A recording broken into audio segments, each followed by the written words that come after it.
লিল্লাহি রাব্বিল আলামিন আসসালাতু ওয়াসসালামু আলা রাসূলিহিল কারীম ওয়া আলিহি ওয়া আসহাবিহি ওয়া আহলি বাইতিহি আজমাইন।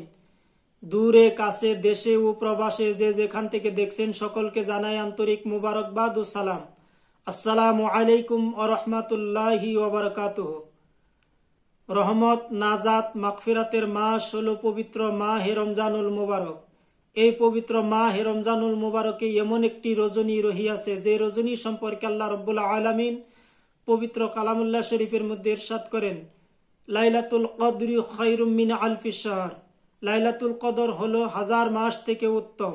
এ ব্যাপারে রাসূল আরবি সাল্লাল্লাহু আলাইহি ওয়াসাল্লাম ইরশাদ করেন হাদিস শরীফের মধ্যে, যেটি মেশকাতুল মাসাবির মধ্যে 1958 নং হাদিস শরীফের মধ্যে উল্লেখ আছে। আল্লাহ রাসূল সাল্লাল্লাহু আলাইহি সাল্লাম বর্ণনা করেন,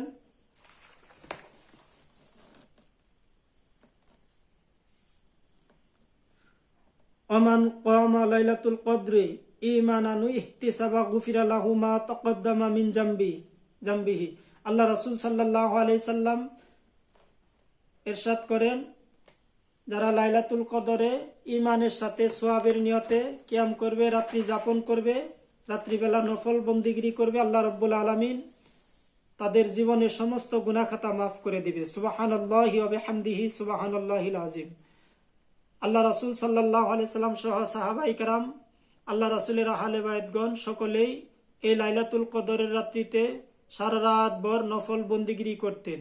অতএব আমাদের উচিত এই লাইলাতুল কদরের সারা রাত ব্যাপী নফল নামাজ নির্দিষ্ট 12 রাকাত 8 রাকাতের মধ্যে সীমাবদ্ধ না থেকে সারা রাত ভর নফল নামাজ, কোরআন তেলাওয়াত, জিকির আজগার, ইস্তেগফার, দুরূদ শরীফের মাধ্যমে আল্লাহর কাছে দোয়া করা, যেন আল্লাহ রাব্বুল আলামিন এই রাত্রির উসিলায় যেন আমাদেরকে মাফ করে দেয়, আমিন।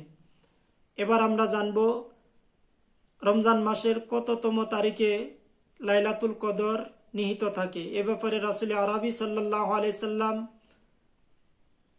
ইরশাদ করেন, যেটি বুখারী শরীফের মধ্যে উল্লেখ আছে, মেশকাত শরীফের 2083 নং হাদিস শরীফের মধ্যে উল্লেখ আছে। আল্লাহ রাসূল সাল্লাল্লাহু আলাইহি সাল্লাম বলেন,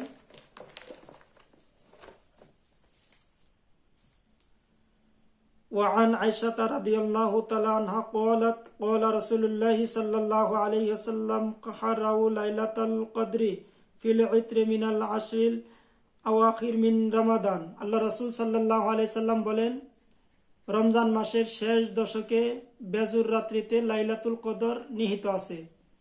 আমাদের মধ্যে অনেক মুহাদ্দিসিনে কেরাম বর্ণনা করেন লাইলাতুল কদর রমজান মাসের 27 তারিখে নিহিত থাকে। তাদের কথাটাও ব্যক্তিহীন বানোয়াট নয়, তাদের কথাও অসংখ্য হাদিস শরীফের মধ্যে উল্লেখ আছে। এ ব্যাপারে প্রায় 10 জন সাহাবী আল্লাহ রাসূল সাল্লাল্লাহু আলাইহি সাল্লামের মুবারক হাদিস বর্ণনা করেন। আল্লাহ রাসূল সাল্লাল্লাহু আলাইহি সাল্লামের সাহাবী হযরত আব্দুল্লাহ ইবনে আব্বাস রাদিয়াল্লাহু তাআলা আনহুমা, তিনি অতি দ্রুতির সাথে বর্ণনা করেন, লাইলাতুল কদর রমজান মাসের 27 তারিখেই নিহিত আছে। ইমাম আবু হানিফা রহমাতুল্লাহ আলাইহি, ইমাম আরো অসংখ্য ইমামগণ এ ব্যাপারে বর্ণনা করেন, অনেক আইমাই কেরামগণ এ ব্যাপারে বর্ণনা করেন অসংখ্য হাদিস শরীফের মধ্যে। ইমাম আবু জাফর আত-তাহাবি তিনার শরহুল মাআনিল আসারের 4645 নং হাদিস শরীফের মধ্যে বর্ণনা করেন, আন উবাই ইবনে কাবিন ক্বালা ক্বালা রাসূলুল্লাহি সাল্লাল্লাহু আলাইহি সাল্লাম লাইলাতুল কদরি লাইলাতুল 27। আল্লাহ রাসূল সাল্লাল্লাহু আলাইহি সাল্লাম বলেন, লাইলাতুল কদর রমজান মাসের 27তম তারিখেই নিহিত আছে। এ ব্যাপারে সিয়াসাতার অন্যতম কিতাব সুনানে আবি দাউদের মধ্যেও একটি হাদিস উল্লেখ আছে। আল্লাহ রাসূল সাল্লাল্লাহু আলাইহি সাল্লাম বর্ণনা করেন,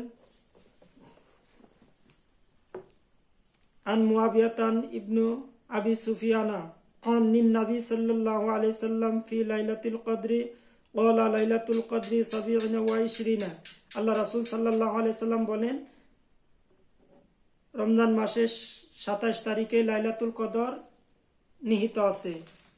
অতএব আমাদের উচিত হলো প্রত্যেকটা হাদিস শরীফের উপরে আমল করা এবং রমজান মাসের শেষ দশকের 21, 23, 25, 27, 29 এই রাত্রি জাগরণ করে নফল বন্দিগিরি করা এবং 27 তারিখে বেশি বেশি নফল নামাজ, কোরআন তেলাওয়াত, জিকির আজগার, ইস্তেগফার, দরুদ শরীফ পড়ে আল্লাহ রব্বুল আলমিনের দরবারে মাগফিরাত কামনা করা। আল্লাহ রব্বুল আলমিন যেন আমাদের